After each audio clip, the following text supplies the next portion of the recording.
PDHK YouTube channel.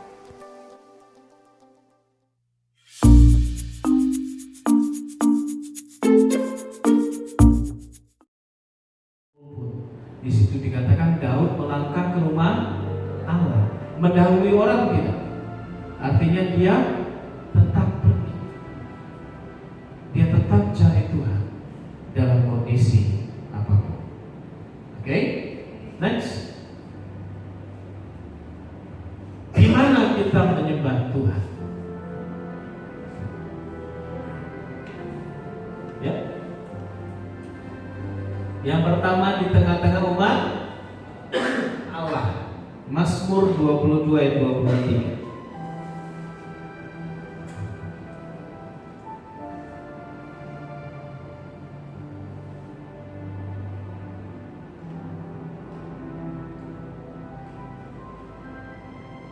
Aku akan memasyurkan namamu kepada saudara-saudaraku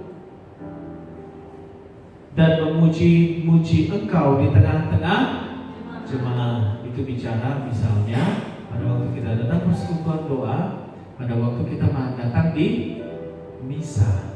Kenapa misa dimulai dengan lagu awal? Lagu awal bicara soal lagu pujian. Ya, sebenarnya misa itu, misa kudus kita itu melambangkan sebuah penyembahan yang terjadi di sorga. Kalau kita mau lihat strukturnya, itu sama dengan kitab Wahyu. Tapi kita nggak ngomong malam hari ini. Tapi misa itu dimulai dengan ada pujian, ada pertobatan tidak? Ada. Ya, kan ada kemuliaan juga tuh. Dan sebagainya sampai puncak pada sebuah ekaristi. Nah, orang yang tidak mengerti hal ini, mereka menganggap misa jadi puasa. Ya, orang yang tidak mengerti tentang sebuah gambaran, sebuah penyembahan, mereka bilang misa itu tapi nggak apa-apa. Mereka belum mengerti saja. Sama seperti saya dulu. Datang misa juga pulang misa biasa saja.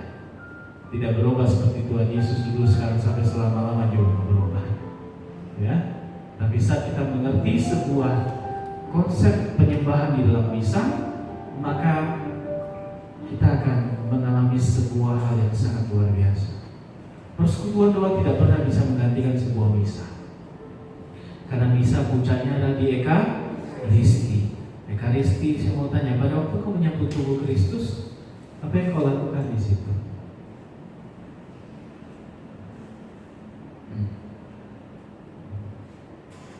Masih banyak mintanya atau mulai memuji dan menyembah Tuhan? Pada waktu konsekrasi, ya Tuhanku dan Allahku, kita menyembah Tuhan sampai kita tunduk juga. Darah, waktu darah Yesus dipersembahkan, kita juga menyembah Dia.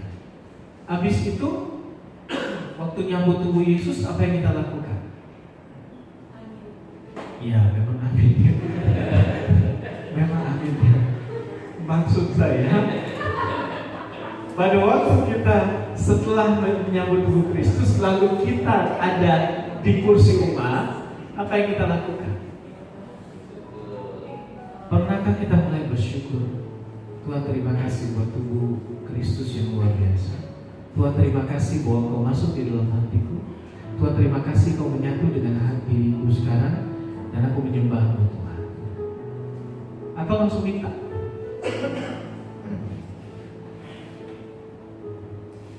Ada seorang ibu di lingkungan kami waktu itu, ibu ini sederhana sekali. Dia datang pas pertemuan lingkungan, saya lupa di rumah saya atau di rumah umat, pas saya ada di situ. Lalu dia bilang gini, Pak Johan, boleh saya tanya? Silakan ibu. Saya bilang, apa yang kita lakukan kalau kita sudah komuni? Ibu boleh mengucap syukur, saya bilang. Lalu boleh bilang gini, Tuhan Yesus, terima kasih Tuhan masuk dalam hati saya, dan Tuhan sekarang bersatu dengan saya. Dan boleh ibu juga, saya bilang, boleh memuji Dia. Tuhan, terpujilah Engkau, aku menyembah. Yang namanya ibu-ibu itu simple kan, nggak ribet kayak kita, toh? Benar ya? Dan apa yang terjadi?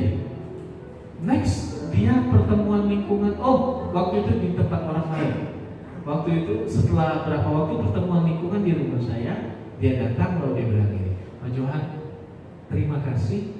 Sekarang setiap kali saya komuni, saya selalu ngomong apa yang Pak Johan ajarin. Dia bilang, Tuhan terima kasih, Engkau sudah menyatu dengan saya. Tuhan terima kasih dan bersyukur. This is worship. Ya, Ekaristi adalah puncak penyembahan tertinggi. Ekaristi tidak dapat digantikan dengan sebuah persekutuan doa. Maka walaupun kita udah ke PD, harus tetap ke gereja. Oke, next. Di antara bangsa-bangsa, Mazmur 57 ayat 10.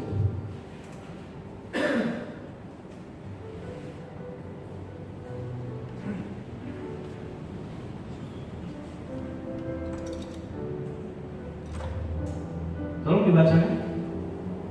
Aku mau bersyukur kepadamu di antara bangsa-bangsa itu. Aku mau bermasmur bagimu di antara suku-suku bangsa. Tahu lagu ini? Ku berdiri di tengah umatmu, dari segala suku bangsa, kami umatmu yang telah ditebus dan telah diselamatkan. Tiada kata layak untuk ku berikan, tiada kata untuk memujimu, namun ku kan bersorak segenap hati. Oke, kita masih masa prapaskah, haleluya, yang kita skip. Ya, refrennya kan haleluya. Oke, next.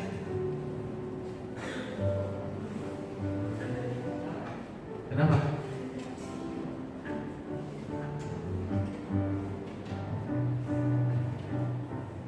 Oke, terus di atas tempat tidur. Ternyata pada waktu di atas tempat tidur pun kita bisa memuji Tuhan. Tapi aminnya besok. Karena kita duduk, lalu kita menyembah dalam keheningan, disertai ibadah. Ya, ternyata pada waktu kita, ya sebenarnya maksudnya itu pada waktu kita sedang beristirahat pun kita bisa tetap memuji Tuhan.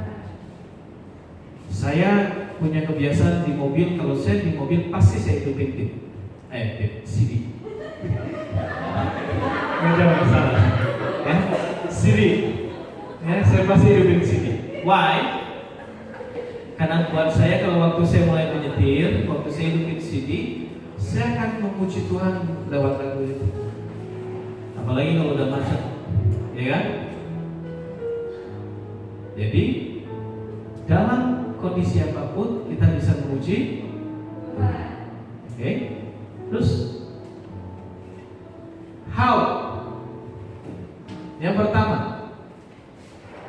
kita memuji Tuhan dengan sebuah ekspresi vokal atau pita suara kita. Yang namanya nyanyi pasti dengan vokal. Ya.